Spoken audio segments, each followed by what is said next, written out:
സ്നേഹരാഗം ഭാഗം 44. 2 ദിവസമായി കീർത്തന അർജുനിൽ നിന്നും മാറി നടക്കുകയാണ്. അവൾക്ക് സുഖമില്ല എന്നാണ് അർജുൻ വിചാരിച്ചിരിക്കുന്നത്. അതുകൊണ്ട് തന്നെ അവളെ ബുദ്ധിമുട്ടിക്കാനും അവൻ പോയില്ല.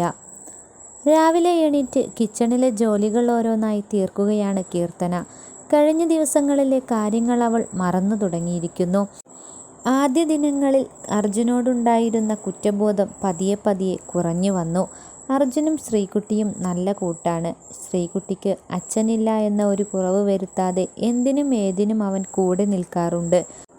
വൈകുന്നേരങ്ങളിൽ ഒരുമിച്ച് അവർ ഇടയ്ക്കൊക്കെ പുറത്തിറങ്ങുമായിരുന്നു. അതുപോലെ ഒരു വൈകുന്നേരം അന്ന് രാവിലെ തന്നെ ശ്രീകുട്ടി അർജുനോട് വൈകുന്നേരം പുറത്തു പോവണമെന്ന് പറഞ്ഞപ്പോൾ അർജുൻ അത് ഏറ്റിരുന്നു. ദോശയാണ് ഉണ്ടാക്കുന്നത്. ശ്രീമോൾക്കും അർജുനും ഇഷ്ടമാണ്. ബ്രേക്ക്ഫാസ്റ്റ് കഴിഞ്ഞ് അർജുൻ ബാങ്കിലേക്ക് പോയി. പിന്നെ ശ്രീകുട്ടിയെ ഒരുക്കുന്ന തിരക്കിലായിരുന്നു കീർത്തന. അവളുടെ സ്കൂൾ ബസ് വരാനിരിക്കുന്നു. മുടി പിന്നിയിട്ടു. വേഗം ഭക്ഷണം കഴിക്കാൻ കൊടുത്തു.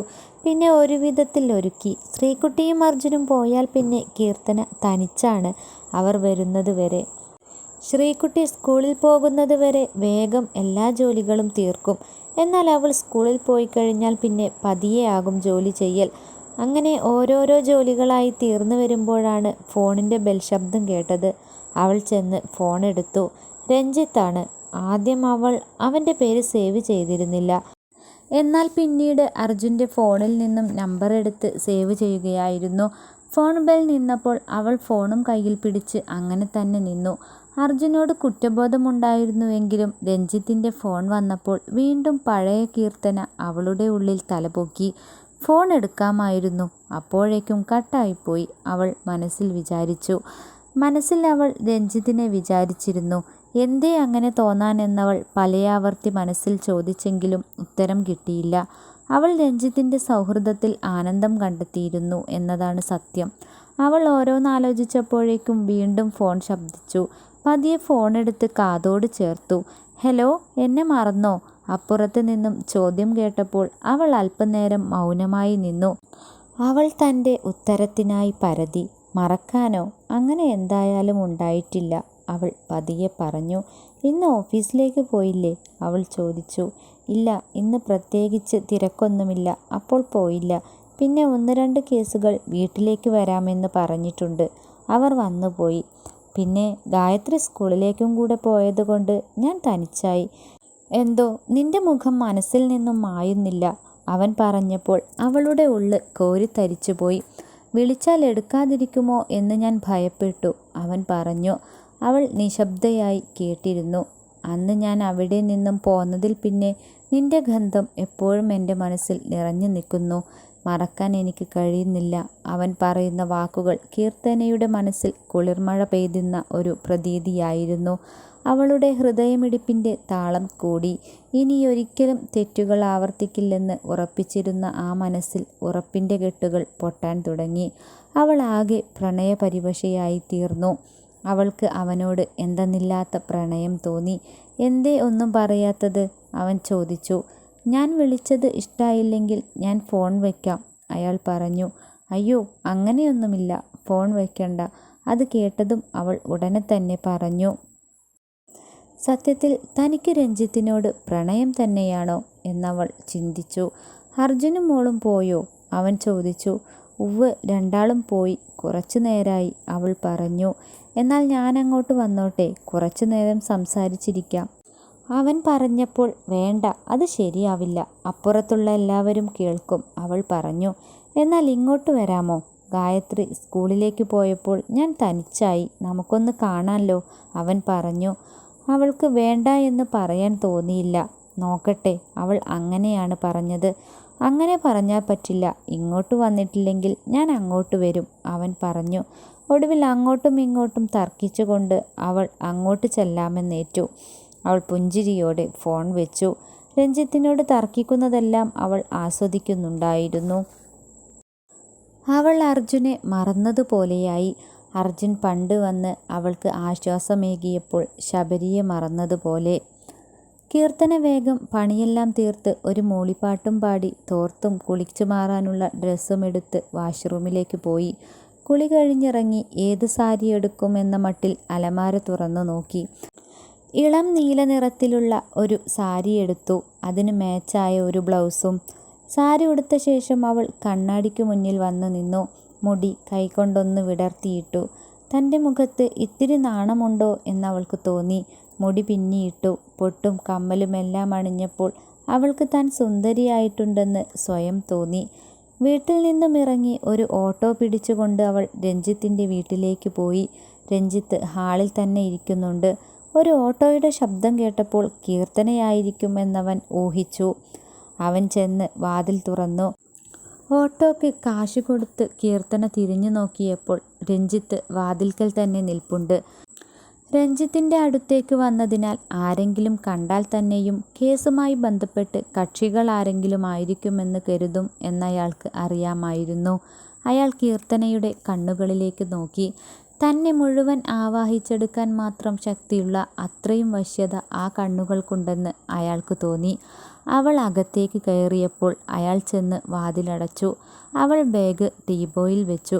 കുടിക്കാൻ എന്താ വേണ്ടത്? ചായയോ അതോ ജ്യൂസോ? അയാൾ ചോദിച്ചു. ഒന്നും വേണ്ട, അവൾ പറഞ്ഞു. താനിരിക്ക്, അയാൾ പറഞ്ഞപ്പോൾ അവൾ സോഫയിലിരുന്നു. അയാൾ കിച്ചണിൽ ചെന്ന് 2 ഗ്ലാസുകളിലായി ഓറഞ്ച് ജ്യൂസുമായി പുറത്തേക്ക് വന്നു. ഒന്ന് അവളുടെ നേരെ നീട്ടി. അവൾ പതിയെ ഗ്ലാസ് വാങ്ങി. രഞ്ജിത്ത് അവളുടെ വിരലുകളിൽ സ്പർശിച്ചപ്പോൾ അവൾ അയാളുടെ കണ്ണുകളിലേക്ക് നോക്കി. ആ നിമിഷം കയ്യിലുണ്ടായിരുന്ന ഗ്ലാസ് ടേബിളിൽ വെച്ച് അയാൾ അവളുടെ കയ്യിൽ പിടിച്ചു. എനിക്കൊരു പെണ്ണിനോടും തോന്നാത്ത എന്തോ ഒന്ന് നിന്നോട് തോന്നുന്നു കീർത്തന. എന്നെ നീ പ്രണയത്തിൻ്റെ പൂർണ്ണതയിലെത്തിച്ചു. എങ്ങനെ നന്ദി പറഞ്ഞാലും തീരില്ലത്.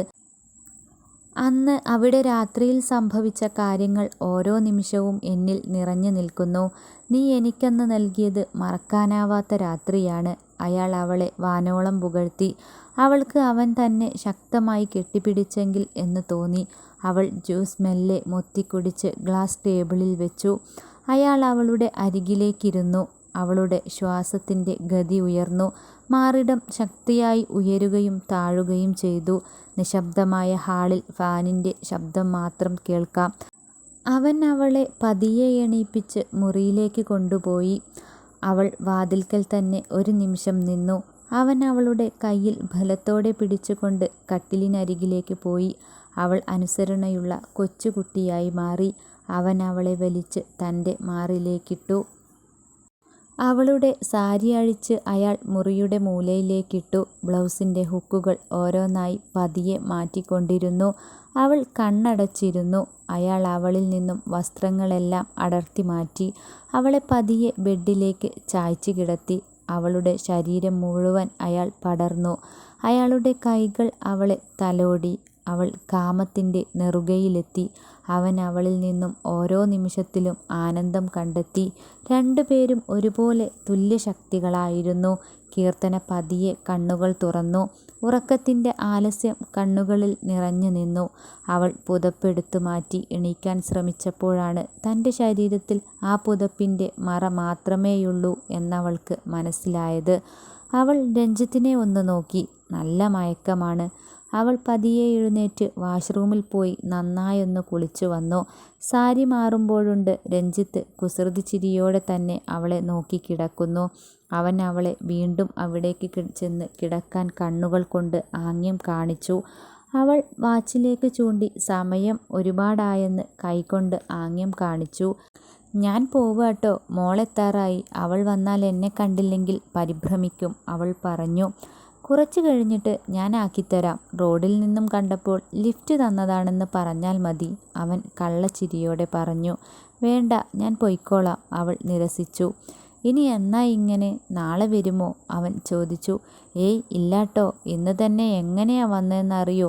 ഇന്ന് എന്നെ മുഴുവനായിട്ട് തന്നില്ലേ, ഇനിയിപ്പോഴെങ്ങും തരില്ല, അവൾ കുസൃതിയോടെ സാരിയുടെ മുന്താണി പിൻ ചെയ്യുന്നതിനിടയിൽ പറഞ്ഞു. എനിക്ക് നിന്നെ എന്നും മുഴുവനായി വേണം, അയാൾ പറഞ്ഞപ്പോൾ അവൾ നാണത്തോടെ ചിരിച്ചു. അവൾ രഞ്ജിത്തിനോട് യാത്ര പറഞ്ഞിറങ്ങി റോഡിലേക്ക് ഇറങ്ങിയപ്പോൾ ഒരു ഓട്ടോ കിട്ടി. അതിൽ കയറി. പിന്നീട് അങ്ങോട്ട് കീർത്തന ഈ തെറ്റുകൾ ആവർത്തിക്കാൻ തുടങ്ങി. അതിൽ അവൾക്ക് മനപ്രയാസം തോന്നിയില്ല. രഞ്ജിത്തിൻ്റെ ഫോൺ വിളി പതിവായി. ഗായത്രി വീട്ടിലില്ലാത്തപ്പോഴെല്ലാം അവൾ അങ്ങോട്ട് പോകുന്നതും പതിവ് കാഴ്ചയായി. നന്ദന മുറ്റത്ത് വെച്ച് പിടിപ്പിച്ച ചെടികളിൽ മിക്കതും ഉണങ്ങിപ്പോയിരുന്നു. പ്രഭാവതി ഇടയ്ക്കൊക്കെ ചെടികൾ നനച്ചു കൊടുക്കും. പൂജയുള്ളപ്പോഴെല്ലാം അതെല്ലാം അവളുടെ ജോലിയാണ്. നാളെ ഡോക്ടറെ പോയെന്ന് കാണണം. എനിക്ക് കാൽമുട്ട് വേദന അധികമായിരിക്കണു. ചന്ദ്രനുമായുള്ള ചായയുമായി വരുമ്പോൾ പ്രഭാവതി പറഞ്ഞു. ജോലിക്കാരിയെ കിട്ടിയാൽ കുറച്ചൊക്കെ ശരിയായേനെ, അവർ പറഞ്ഞു. ഞാൻ ശ്രമിക്കാഞ്ഞിട്ടാണോ പ്രഭേ? 1-2 വന്നതിന് തീരെ വൃത്തിയില്ലെന്നും പറഞ്ഞത് നീ തന്നെയല്ലേ? എന്നിട്ടല്ലേ അവരെയൊക്കെ ഒഴിവാക്കിയത്, അയാൾ പറഞ്ഞു. അത് പിന്നെ തീരെ വൃത്തിയില്ലാണ്ടെങ്ങനാ അവരെയൊക്കെ സഹിക്കണേ? പ്രഭാവതി പരിഭവപ്പെട്ടു. അവർ സംസാരിച്ചിരിക്കുന്നതിനിടയിലാണ് അർജുൻ്റെ കാർ ഗേറ്റ് കടന്നു വന്നത്. കാർ കണ്ടതും പ്രഭാവതിക്കത് വിശ്വസിക്കാനായില്ല. അർജുൻ വരുമെന്ന് അവർ തീരെ പ്രതീക്ഷിച്ചില്ല. കാർ നിർത്തി അർജുൻ ഇറങ്ങിയപ്പോൾ അവരുടെ ഉള്ളിൽ സന്തോഷം അലതല്ലി. എന്തിൻ്റെയൊക്കെയോ ശുഭസൂചനയാണ് അർജുൻ വരുന്നത് എന്നവർക്ക് തോന്നി. എന്തിനായിരിക്കും അർജുൻ ഈ സമയത്ത് മേപ്പാട് വന്നത് എന്നറിയണമെങ്കിൽ അടുത്ത എപ്പിസോഡ് വരെ കാത്തിരുന്നേ മതിയാകൂ. നിങ്ങൾ തരുന്ന സ്നേഹവും സഹകരണവും തുടർന്നും പ്രതീക്ഷിച്ചുകൊണ്ട് സ്നേഹരാഗം ഇനിയും തുടരും.